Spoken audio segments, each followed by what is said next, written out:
Bom, boa noite a todos. Que Jesus, nosso Mestre, nos abençoe e possamos ter aqui uma noite assim, onde possamos todos refletir. Esse que é o objetivo sempre do nosso estudo, nos levar às reflexões, porque ninguém muda ninguém. Isso é a grande verdade. E é o que mais nós queremos fazer dentro dos nossos lares. Mudar nossos filhos, mudar nossos companheiros, nossas companheiras, aqueles com quem convivemos. E nós temos que aprender, porque como nós, eu aqui não vou mudar ninguém, mas vou ajudar a refletir através desses ensinamentos que a espiritualidade nos passa através dos livros. Por isso que é tão importante aceitar o convite dele, pegar livros, leiam muito, que vale a pena. Mas antes de fazermos o nosso estudo, que é sobre a cura, eu queria ler uma página, como até a prece que ele fez. Quem hoje não tem momentos de dificuldades, momentos de atribulações? Então nós precisamos, e esse livro, Coragem da Fé, ele foi feito, vamos dizer, o Espírito Bezerra de Menezes, nosso grande amigo, né? Então ele se preocupou, porque não é só hoje, já desde sempre os centros espíritas estão tendo muitas dificuldades. Tem quantas e quantas casas que a gente participa e tal, e vê as dificuldades da convivência. Já é difícil a convivência no nosso ambiente familiar pequeno, restrito, né? Então essa mensagem, ela tem o título Ser Espírita. Diz o seguinte: filhos, ser espírita é a oportunidade de vivenciar o Evangelho em espírito e verdade. O seguidor da doutrina é alguém que caminha sobre o mundo, mas mais consciente de seus erros do que dos seus acertos.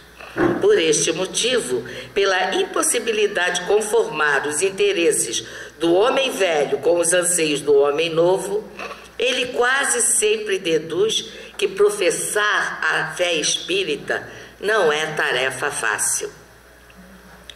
Toda mudança de hábito, principalmente daquele que lhe esteja mais arraigado, impõe à criatura encarnada sacrifícios inomináveis. O rompimento com o eu é um parto laborioso, em que não raro, sem experimentar inúmeras recaídas, o espírito não vem à luz. O importante é que não nos deixeis desalentar. Recordai que para o trabalho inicial do Evangelho, Jesus requisitou o concurso de 12 homens, não de 12 anjos. Talvez o problema maior para os companheiros de ideal que se permitem desanimar ante as fragilidades morais que evidenciam seja o fato de suporem ser o que ainda não são. Sem dúvida, os que vivem ignorando as próprias necessidades aparentemente vivem em maior serenidade quantos delas já tomaram consciência. Não esqueçais, contudo, que a aspiração do melhor é intrínseca à sua natureza. O homem sempre há de querer mais. Na condição, pois, de esclarecidos seguidores da doutrina espírita, nunca espereis vos acomodar desfrutando da paz ilusória dos que não se aprofundam no conhecimento da verdade que liberta. Então sempre vai haver divergências, dificuldades da convivência, mas é importante saber que o espiritismo não é seu Luiz ou o senhor, ou seja quem for. O espiritismo é o consolador que é o próprio Jesus nos prometeu nos trazer.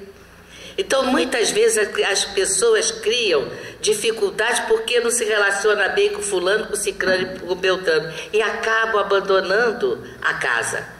Quantas e quantas situações eu já vivi nessa condição.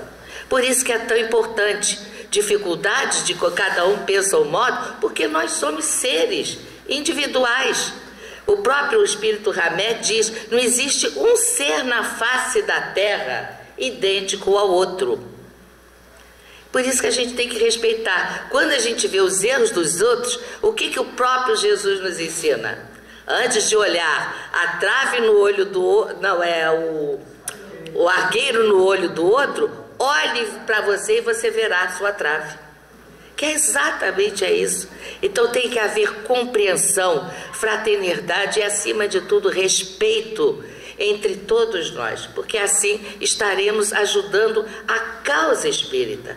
Não estaremos ajudando a B, C ou D, mas sim a causa espírita, que é trazer cada vez mais o Evangelho junto a nós. Como foi lida essa página, né? O Chico Xavier foi o nosso grande exemplo. Ele era o Evangelho encarnado. A vida dele foi o próprio Evangelho. Mas até muitas vezes, né, eu quando pensava, puxa, mas mas Chico Xavier tinha um Emmanuel toda vez para chamar a atenção dele e tal. Não faça isso, está errado. Aí a gente não tem. Será que nós não temos? Temos sempre o guia espiritual ao nosso lado. Não faça isso, é errado. Tipo, não, a gente finge que não escuta e faz. Então é isso que a gente tem que ter, essa vigilância, tá bom? Então, ó, eu trouxe esse estudo desse livro, Ave Luz. É um livro maravilhoso. Ele foi psicografado em 1970 e pouco, não me lembro mais da data direito, deve estar aqui logo no início. Não, está aqui mesmo. Em 1970 e pouco. Porque a 8ª edição foi em 1995, nem aparece a data do lançamento do livro. Então eu ganhei esse livro, foi quando fiz uma palestra no Grupo Espírita Estudantes da Verdade, em 1997. Estava lá guardada, até há pouco tempo atrás, me pediram para eu fazer um estudo sobre uma dessas páginas. Eu fiz, eu já tinha lido, tinha adorado esse livro, e aí retornei, né, a lê-lo. E tem cada estudo aqui excelente. E o que quer dizer esse livro? Ele foi psicografia de João Nunes Maia, o médium, e o espírito Shaolin. Então ele é baseado em passagens de Jesus com os seus discípulos. Os discípulos de Jesus eram homens como nós. Tinham seus momentos de fraquezas, de dúvidas, de indagações. E eles tinham uma casa dos pescadores em Betsaida, que eles transformaram numa igreja deles, como se fosse uma igreja, um templo. E aonde toda noite, no final do dia, eles se reuniam e cada um dos discípulos tirava as dúvidas que ele tinha sobre determinados assuntos. E o espírito Shaolin disse que ele teve a felicidade de conviver com Jesus. Só que, porque ele ainda estava muito envolvido pelos bens materiais, pelas aquisições materiais, que ele não seguiu Jesus. Me lembrei muito daquele jovem mancebo que questionou a Jesus que ele queria seguir Jesus e disse: então se desfaz de tudo que você tem e me segue. E não seguiu. Então pode ser, isso aí é só uma ideia minha, não estou afirmando, pelo amor de Deus.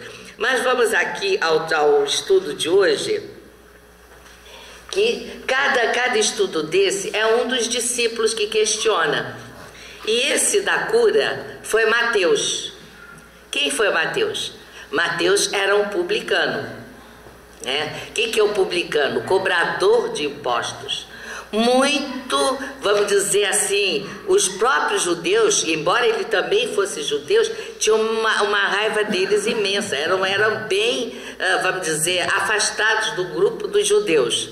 Por quê? Porque eles cobravam os impostos dos judeus para dar aos romanos. E geralmente eles tinham condições financeiras bem altas. É só um dos mais conhecidos, é o próprio Zaqueu. Então nesse dia, aqui, vamos dizer, começa assim. Então o Mateus aí diz, poxa, mas como é que ele pôde se transformar logo num discípulo de Jesus? Porque ele, devido à raça dele, ele já tinha certas tendências adquiridas através da própria educação, do meio ambiente que ele recebeu. Mas já tinha o trabalho interior, né? Então, como diz aqui, ó, o homem por vezes é governado pelas contingências do ambiente de que faz parte. Como diz, nós somos o fruto do meio ambiente, cada um é de acordo com as características do próprio ambiente e tal, né? Então, ó, Levi era um fruto a que o sol da vida já emprestara cores, que denunciariam sua maturidade, e o agricultor está sempre atento para colher frutos que anunciam a libertação da árvore. Então ele, embora estivesse todo voltado para aquelas contingências do grupo onde ele vivia, mas bastou o chamado de Jesus que houve uma mudança radical do modo dele ser, ver e enxergar a vida, né? Então, Mateus, vamos dizer, assistira a muitas curas de Jesus. E ele ficava muito admirado com esse grande feito. Tanto é que ele disse assim, ó, por simples palavra, bastava Jesus dizer uma palavra ou um toque suave das mãos que as pessoas logo ficavam curadas. E isso ele achava assim, ele se admirava demais. Que poder é esse que não é dado a todos os homens? Quantas vezes nós mesmos não quisemos ter um toque da cura às nossas mãos, principalmente com os nossos entes queridos? Será? Mas aí hoje nós vamos realmente entender o verdadeiro sentido da cura. E aí, né, vamos dizer, ele já havia lido muitos livros de vários façanhas de santos, porque ele era ávido por esse assunto. A notícia sobre os místicos e conhecia até a vida de Buda, né? Mas ele ficava, como isso poderia se processar? Ele questionava. E rematava, a vida tem essas coisas. Às vezes, os próprios sábios não compreendem a sabedoria maior que é Deus. Tudo isso são o quê? São as reflexões que o Mateus fazia. E ele também, ele como ele estudava sobre isso, ele sabia que em Roma e na Grécia a medicina estava muito adiantada. Gente, isso foi há 2000 anos atrás, hein? Imagina se estivesse agora, né? E havia muitas enfermidades que não tinham condições de serem curadas, mesmo todo adiantamento da medicina, até os dias atuais. Quantas situações acontecem que a própria medicina não tem condições de resolver. Se resolvesse, não haveria morte, né? E aí já viu, ia ser complicado. Né? Aí, ó, então, como o homem tido como profeta era temido por todas as doenças, era a visão dele, né? Inclusive as incuráveis. É só lembrarmos o que Jesus fez. Curava obsidiados, leprosos, cegos, surdos, de todas as condições. Bastava um leve toque dele, ou até como aquela mulher que tinha uma hemorragia contínua, bastou tocar na veste de Jesus que ela se curou. Que poder é esse? Né? Então ele bastava, como ele diz aqui, bastava uma ordem sua para que ele saísse, as doenças saíssem do corpo, torturados só pela presença de Jesus. Né? Então, aí um dia ele disse, o vinde a mim bastou-lhe para abandonar tudo, quando ele foi chamado por Jesus. O abandonar tudo e acompanhar o mestre. Queria ser um médico como o Senhor, um médico de almas. E aí ele estava percorrendo, né, as encostas de Betsaida e viu um casebre que lhe chamou a atenção. E viu rumores de choros dentro da casa e ele logo imaginou, deve ter alguém doente na casa. E o que ele fez? Ele entra na porta, vejam bem, é tão diferente quando a gente escuta isso. A gente entra na casa das pessoas assim, não. Mas naquela época não tinha cerca, não tinha nada, né? Então as pessoas tinham esse contato. Ele entrou na casa e pediu licença para entrar. E tinha um velho lá, o senhor que estava do lado da cama da criança doente, né? Aí ele olhou assim desconfiado, não respondeu nada. E aí ele mais uma vez, meio sem graça, né? Pede mais uma vez licença. E o velho curva a cabeça cedendo, mas não fala nada. Porventura, e ele questiona, porventura eu posso fazer alguma coisa por vós? O que querem de mim? Não fui chamado, mas estou aqui para servi-los, mostrando já o grande aprendizado que ele já tinha tido com Jesus, né? A desconfiança pairou no ar. Todo mundo, poxa, e olha como eles pensaram, como acreditar em um homem que, sendo judeu, não tinha pena dos seus irmãos e servia de ponte de dinheiro dos judeus para Roma. Esse foi o pensamento desse grupo, como de todos os outros judeus diante dos publicanos. Mesmo assim, ele insiste em saber o que tinha o menino e pensa em recursos para curá-lo. Lembra-se de Jesus. Se ele estivesse aqui, mas era impraticável ele estar naquele momento lá, né? Mas ele lembrou que uma vez Jesus disse para os discípulos: podeis fazer ainda maiores coisas do que eu faço. E avança para o catre. Aí ele, quando lembra dessa frase de Jesus, avança para o catre, põe a mão sobre o enfermo e ordena que ele ande em nome de Deus. Repete isso 3 vezes. E espera confiando no Senhor. Nesse instante nota um leve abrir de olhos da criança. E aí ele fica mais entusiasmado, fecha os olhos e começa a fazer uma oração. De repente, né, quando termina, ele vê que a criança se tranquiliza, dá um suspiro e silencia. A criança morre. Pensem bem, eu me coloquei no lugar dele. Ele ficou arrasado, né? Aí foi aquelas mulheres que estavam lá, começaram a chorar e tal, naquela situação. Ele se levanta, vai para a direção da porta, arrasado. Aí diz assim, ó, deu-lhe vontade de correr, decepcionado com os próprios poderes. Sentiu-se fraco, abatido, pensando: eu é que deveria ter morrido em troca desse vexame.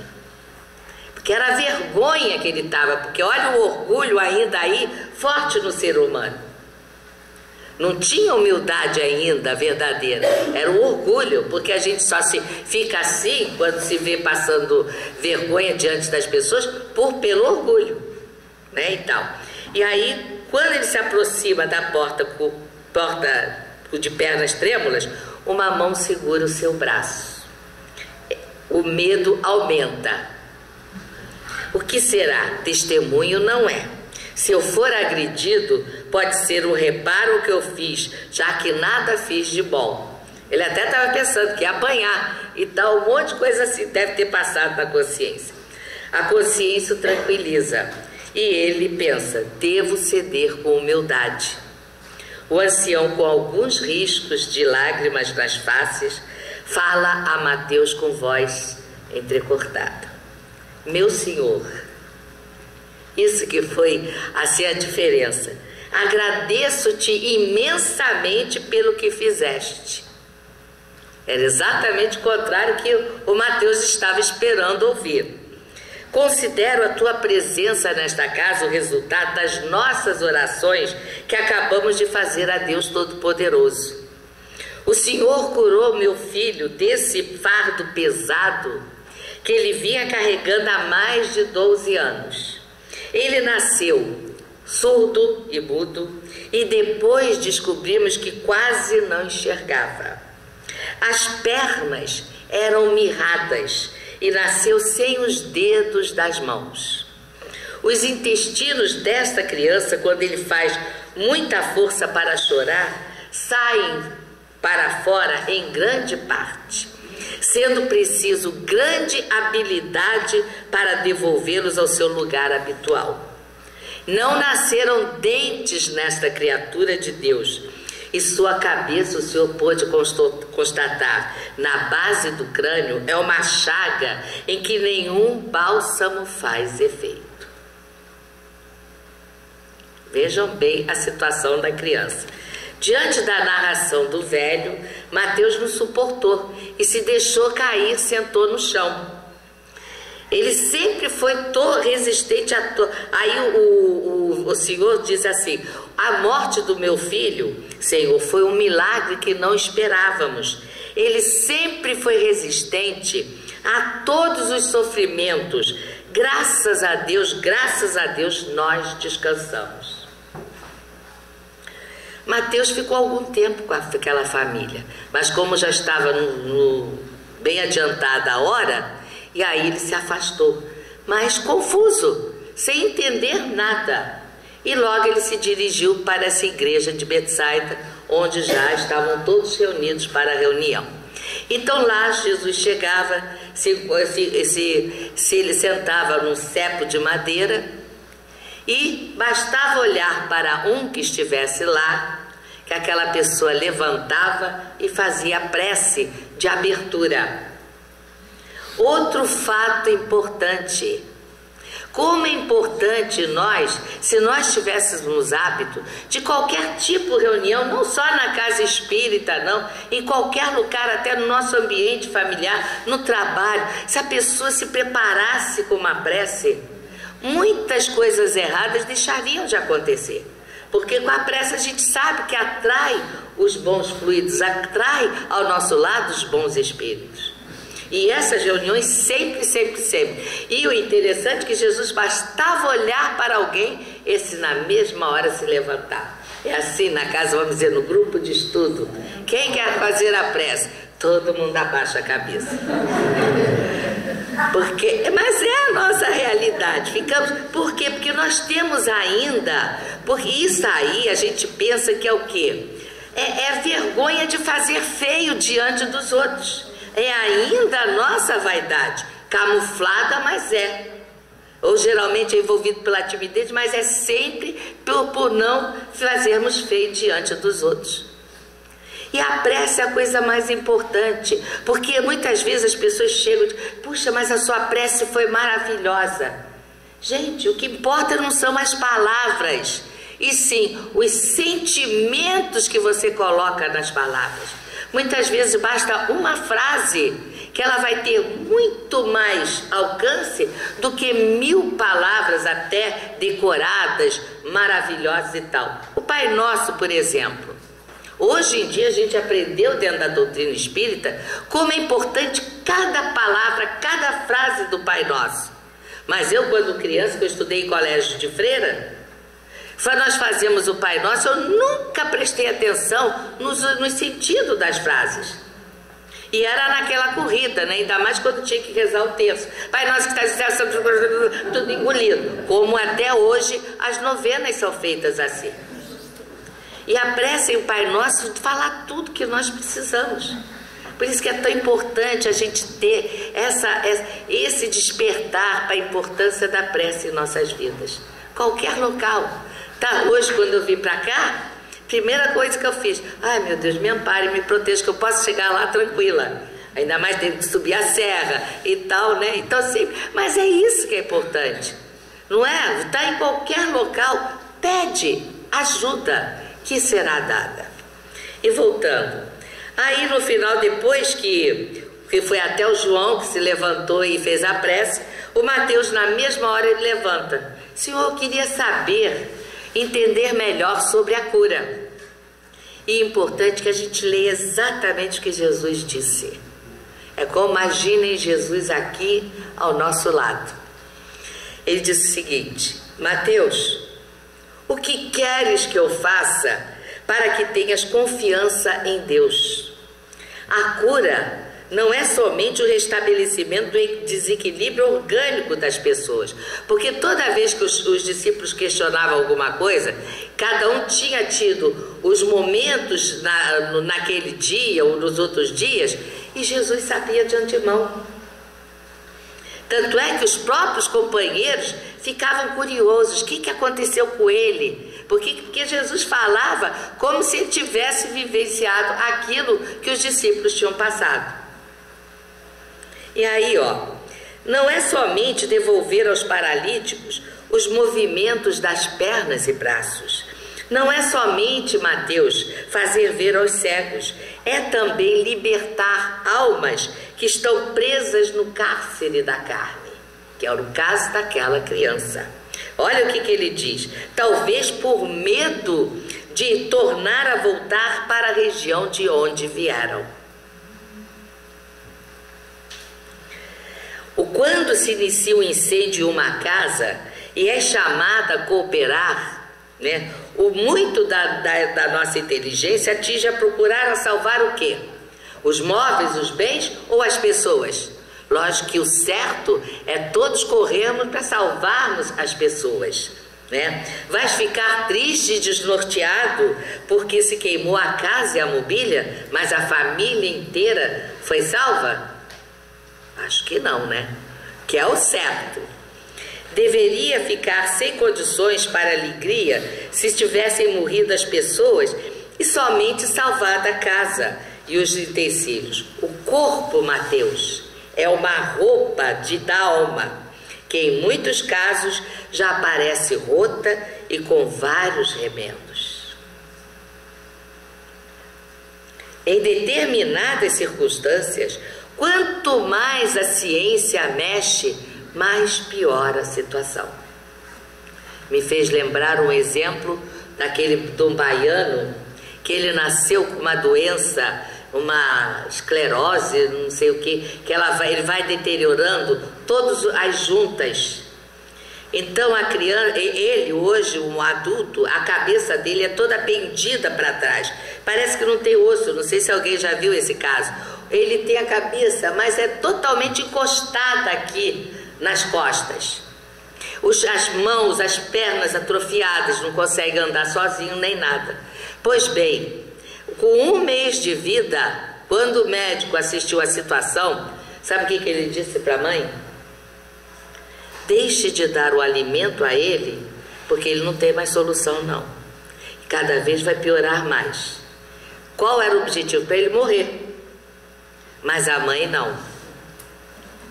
Ela cuidou dele. Quando chegou na época da alfabetização, com 5, 6 anos, foi chamada uma professora para ensiná-lo.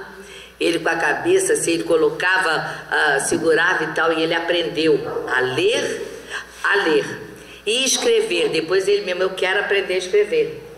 E aí ele mesmo pediu para que colocasse uma almofada debaixo da cabeça dele, colocasse um lápis na boca e um papel. E aí ele começou a aprender a escrever também. Ele chegou a fazer faculdades. E faz o que? Ele vai em vários locais, escolas, para fazer motivação para os jovens. Porque o que mais ensina são os exemplos. E ele, naquela condições, quantos jovens, não, tá difícil, eu não sei mais o que, reclamam toda a vida. Vem uma pessoa naquela condição, a gente tem até vergonha, né, de dizer, puxa, tá difícil. Olha a situação dele. Então são esses exemplos. Mas só que no caso dele era preciso vir para ser um exemplo para as pessoas, né? O corpo, Mateus, é uma... Em determinadas circunstâncias, quanto mais a ciência mexe, pior a situação. Fizeste bem de te aproximares daquela casa. Foram as tuas mãos que desataram as amarras da alma ali presa. Não deixa de ser um princípio da cura, porque ele já partiu com acentuado alívio. Porque a gente sabe, como quem já leu as obras de André Luiz, que o corpo é como se fosse um mata-borrão, né? Vai tirando todas as nossas impurezas, todos os nossos males. No caso, o André Luiz narra de uma criança que nasceu com um problema de garganta terrível. Só que ele antes estava no plano espiritual, porque ele era o quê? Um suicida tinha tomado fumicida, tinha queimado, ele estava sofrendo horrores no plano espiritual. E aí eles acharam melhor, vai reencarnar, que assim vai deixar uma quantidade desse sofrimento no próprio corpo. E quando ele retornou, com 7, 8 anos ele morreu afogado, ele retornou espiritualmente muito, muito melhor, em melhores condições, que deve ter sido o caso dessa criança. Porque ele deixou uma boa parte das suas mazelas no próprio corpo, abençoado corpo. Que a gente muitas vezes reclama, né, de pessoas que com tantas deficiências que desencarnam. É uma bênção, eles voltam para o Pai, que a maioria de nós ainda está muito presa aqui, às coisas sólidas, materiais.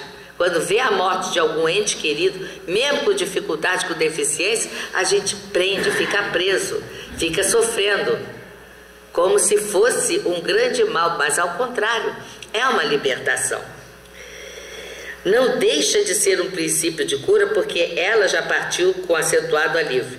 Tu sofreste porque querias, olha bem, tu sofreste porque querias que Deus te atendesse da maneira que julgavas melhor, ou seja, devolvendo o doente em perfeitas condições aos seus, que era o que ele queria fazer, né? Então, esquecestes de pedir que Deus fizesse a vontade dele e não a tua, pois nem sempre sabes o que queres. O que nos ensina o Pai Nosso? Seja feita, Pai, a tua vontade, assim na terra como no céu. Porque quando a gente não aceita, vamos dizer, muitas vezes nas nossas orações nós pedimos determinadas coisas e não são concedidos. Nós ficamos até, puxa, Deus não está me escutando. Mas a realidade é que Deus sabe melhor aquilo que é mais importante para a gente. E principalmente quando os males surgem em nossas vidas, elas não têm o objetivo de nos castigar, nos punir, né? Ou até de se vingar, que é aquela visão antiga do Velho Testamento. Mas sempre, sempre, sempre com o objetivo de impulsionar o nosso progresso espiritual, que é esse o maior objetivo de tudo que nos acontece, por pior que seja. E voltando aqui, ele interrompe, ele sempre dá uma paradinha, né, para que as pessoas possam refletir naquelas lições que ele tinha acabado de ler. Aí logo depois ele prossegue. Na verdadeira, isso é que eu acho muito importante para cada um refletir sobre isso. Na verdadeira acepção da palavra, ninguém cura ninguém. Meu Deus, Jesus curou tantos. Mas vamos lembrar das palavras que Jesus sempre falava. A tua fé te curou. Vá e não peques mais. Mostrando que a fé é essa força que nos transforma. E mostrando que as doenças, os males que nós temos, são consequências de quê? Dos nossos desequilíbrios emocionais. Tudo é consequência o quê? Por isso que nós devemos vigiar 24 horas por dia. Aquilo que nós pensamos e aquilo que nós sentimos. Nossos sentimentos e pensamentos são os causadores tanto das coisas boas que nos acontecem, quanto das coisas ruins. E começando até com as nossas próprias doenças físicas. Né? E voltando aqui. Nós podemos servir de alerta para que os enfermos se curem a si mesmos. Me fez lembrar Chico Xavier. Há muitos anos atrás, na época de Arigó, que foi o primeiro médium de Dr. Fritz. Já o pessoal da velha guarda lembra dele, né? Então, os jovens não. Então ele... foi aquela revolução na medicina, né? Ele fazia curas fantásticas, cirurgias até com canivete, sem o menor esterilização, sem nada, e as pessoas se curavam. Um dia ele se aproxima do Chico, né? E Chico sempre teve problema com a vista dele, praticamente quase não tinha visão nenhuma. E o Dr. Fritz, através do Arigó, se vira para o Chico e diz: Chico, deixa eu fazer a cirurgia do teu olho, Chico. Aí ele fala que aí agradece. Olha, eu agradeço muito a tua vontade, de me ajudar. Mas muito obrigada. Porque a causa que deu esse meu problema da visão ainda não foi eliminada. Então, se você curar meu olho, a causa está dentro de mim. Então vai atingir outros problemas no meu corpo. Eu já estou mais do que acostumado com a minha visão. Então deixa eu estar assim, porque já imaginou começar a ter problemas com as pernas, com isso, com aquilo, e ter que me readaptar àquela situação? Isso para mim é um ensino fundamental. Que a gente procura milagres, né? Curas para as nossas doenças, quando a cura verdadeira está dentro de nós. Eu não estou desfazendo a medicina, ao contrário, ela é um bem, grande bem, que veio ajudar a diminuir as dores da humanidade. Mas se nós não fizermos esse trabalho interior, até vamos dizer, não só de doenças, mas até de influências espirituais, se nós não melhorarmos o nosso padrão vibratório através de pensamentos bons e sentimentos bons, nós não vamos o quê? Vamos dizer, vamos passar por um processo de obsessão. Faz o trabalho a casa espírita, consegue doutrinar o obsessor. Mas o obsediado continua com os mesmos defeitos, os mesmos erros. Ele vai atrair outros. Então essa é a nossa realidade. Por isso que o grande objetivo da casa espírita é o esclarecimento. E mostrar que o Evangelho é que a nossa, vamos dizer, esse que deve ser o nosso grande objetivo, seguir o que está escrito no Evangelho. Bem-aventurados humildes de coração, os mansos e pacíficos, os misericordiosos e tantos outros sentimentos, outras orientações. Perdoar sempre, não julgarmos. Nós vivemos julgando uns aos outros. No outro dia eu estava magoada com a minha irmã, porque eu estou passando processo, ela quase não vai lá em casa. Puxa, mas aí eu pensei, gente, eu quero que ela seja como eu seria no lugar dela. Cada um é cada um, a gente tem que respeitar a condição dos outros. E quem sou eu para julgar alguém? Será que eu sou melhor ou sou pior? Ninguém sabe. Então por isso que a gente tem que estar sempre fazendo essa busca interior, essa viagem interior. E voltando aqui, no entanto, essa realidade, né, da cura só poderá ficar em evidência para um futuro muito distante. O homem ainda não estava preparado, ainda não tinha condições de entender, porque o que faltava era exatamente o conhecimento que a doutrina espírita nos passa, da nossa realidade.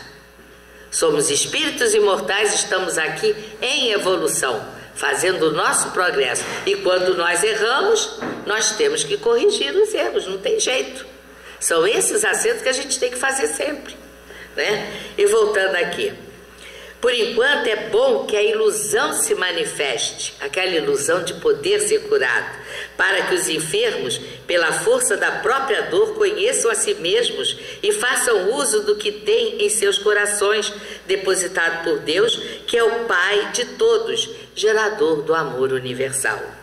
Quem espera a cura de fora de hora, ainda desconhece os remédios existentes por dentro, que por vezes deixam parecer habilidades exteriores que podem ser chamados de alívio. Me faz lembrar muito um dos dias que Jesus tinha feito, um dia que ele mais tinha curado. Foi um dia fantástico, maravilhoso. Entre eles estavam até os 10 leprosos, que é uma das histórias que muito é conhecida, né? Dos 10 leprosos somente voltou um, mesmo assim correndo para mostrar a Jesus o seu corpo limpo, né? E os outros 9, e fora os outros. E nesse dia o que aconteceu? Jesus foi para o horto, e quando Pedro se aproximou, viu Jesus chorando. Senhor, como choras? Hoje o dia foi maravilhoso. Por quê? Porque Jesus chorava, porque sabia que a maioria daqueles que foram curados, as curas foram apenas físicas, exteriores. O mal interior continuava. Muitos daqueles ancenianos retornaram para a vida promíscua que eles tinham e adquiriram coisas muito piores para as suas existências. E é o que acontece com todos nós.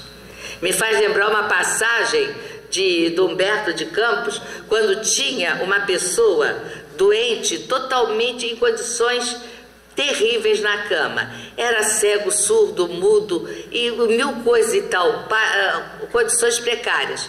Aí o espírito benfeitor: vamos ter que cortar as pernas. Mas, Senhor, a situação dele está tão grave. Não, é necessário ele permanecer mais algum tempo nesse corpo, porque ele está premeditando se jogar pela janela, se suicidar. Então aquilo, olha como a providência divina está atuando junto a nós. E retornando aqui, a verdadeira cura, o restabelecimento completo da alma e do corpo vem da fonte inesgotável do espírito, que não foi feito enfermo.